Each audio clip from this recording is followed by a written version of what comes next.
Қайырлы күн, құрметті оқушылар, сіздермен бірге Әсет ағай, және де бүгін біздің талқылайтын тақырыбымыз орта ғасырдағы мемлекеттер. Жақсы, ендеше бастайық.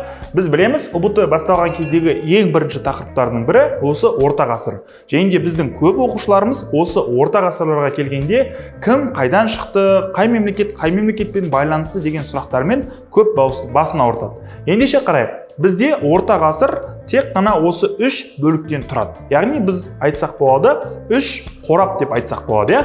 Бірінші қорапта бізде ерте орта ғасыр. Яғни біздегі ең алғашқы мемлекеттер пайда болып, олардың алғашқы саяси оқиғалары осы түрік қағанатынан басталады екен. Көріп тұрғандарыңыздай түрік қағанаты, және де одан кейінгі уақыт өте келе шығыс түрік, батыс түрік деген сияқты мемлекеттің пайда болуы, және де осы батыс түріктің территориясында қалған түргеш, қарлұқ, қимақ, оғыз мемлекеттері пайда болғандығын бізге мәлім. Яғни біз ерте орта ғасыр деген кезде осы 7 мемлекетті есімізге алуымыз керек.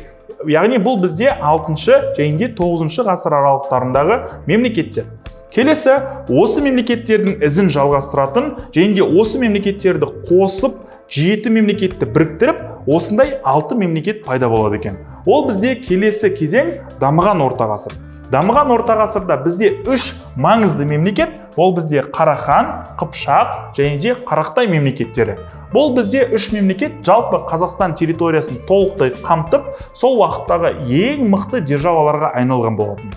Және де 3 қосалқы мемлекет, бұл бізде Моңғолияның орта және де батыс территориясын мекендеген Найман, Керейт, Жалайыр мемлекеттері.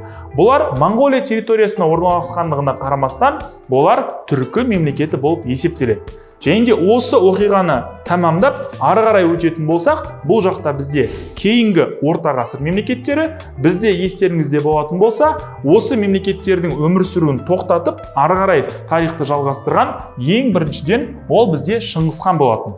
Яғни моңғолдар келіп бізде қазақ территориясындағы бүкіл мемлекеттердің жаулап өз империясын құрған болатын. Моңғолдар, яғни Шыңғысхан империясының кейінгі екінші келетін нәрсе, ол бізде сол Шыңғысханның 2 баласына қатысты Қазақстан тарихы. Неге 2 баласын аламыз? Өйткені Қазақстан территориясында тек қана Жошы және де Шағатай балаларының саяси оқиғалары ары қарай өрбіді.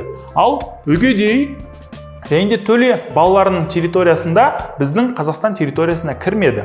Келесі, осы хандықтардың арасындағы саяси оқиғаларды тамамдап, біз ары қарай Қазақ хандығына өтеді екенбіз. Енді Қазақ хандығын бізде білеміз, ол бізде Керей ханнан басталып, және де Кенесары ханнан аяқталады. Және де келесі соңғы осы орта ғасырды қорытындылайтын тақырып, ол бізде Ресейге қосылу тарихы. Бұл жерде білеміз көптеген реформалар, ережелер және де хандық биліктің жойылуы деген сияқты тақырыптар бар.